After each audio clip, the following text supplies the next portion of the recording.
দর্শক, বিশ্ব ইজতেমার আখেরি মোনাজাত শেষে বাড়ি ফিরছেন মুসল্লিরা। এই বিষয়ে আরও জানাতে আমাদের সাথে সরাসরি যোগ দিচ্ছেন সহকর্মী আরিফ খান আবির।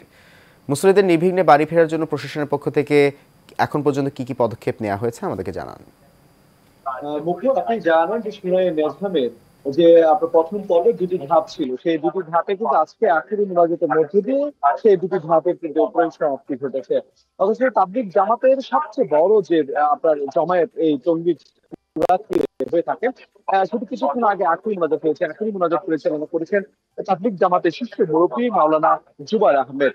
আপনি দেখতে পাচ্ছেন যে মোনাজাত শেষে কিন্তু হচ্ছে এখন তাবলিগ জামাতের যে সাথীরা আছেন তারা কিন্তু এখন বাড়ির উদ্দেশ্যে রওনা হয়েছেন।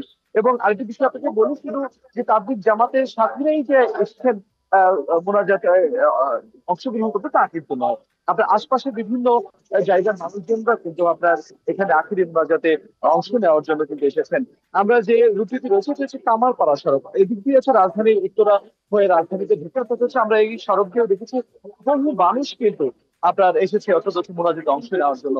আপনি যারা দেখছেন এরা কিন্তু অধিকাংশই কিন্তু হচ্ছে আপনার মোনাজাতে অংশ নেওয়ার জন্য এসেছিলেন।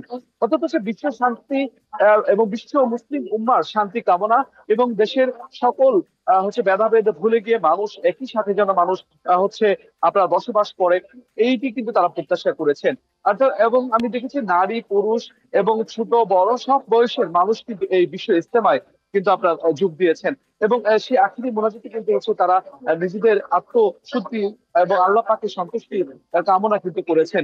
এবং সেই দিক থেকে কিন্তু বলা যায় তো যে সূরা নেজামের যেহেতু দুটি পর্ব শেষ হয়েছে, এখন হচ্ছে ঘরে ফেরার উদ্দেশ্যে রওনা হয়েছেন সাধারণ যে মুসল্লিরা ছিলেন তারা। এবং আরেকটা বিষয় যে আপনাকে বলি, অর্থাৎ 14 থেকে 16 ফেব্রুয়ারি মাওলানা সাদ কাজী নবীর অনুষ্ঠানেরও কিন্তু ইজতেমা রয়েছে। অর্থাৎ হচ্ছে সবকিছু খুব শান্তিপূর্ণ ভাবেই নির্বিঘ্ন করতে কিন্তু প্রশাসনের পক্ষ থেকে সব ধরনের ব্যবস্থা নেওয়া হয়েছে। Police commissioner doctor Nazmul Karim Khan কিন্তু জানিয়েছেন, অর্থাৎ হচ্ছে আজকেও কিন্তু যানবাহন গুলো সচল রয়েছে, তো খুব সহজে যেন মুসল্লিরা তাদের বাড়ি পৌঁছতে পারেন সে বিষয়ে কিন্তু দেওয়া হয়েছে। প্রায় 7,500-এর উপর পুলিশ সদস্যরা কিন্তু হচ্ছে কাজ করছেন ইজতেমা মাঠে এবং ইজতেমা মাঠের বাইরে যে সড়কগুলো রয়েছে।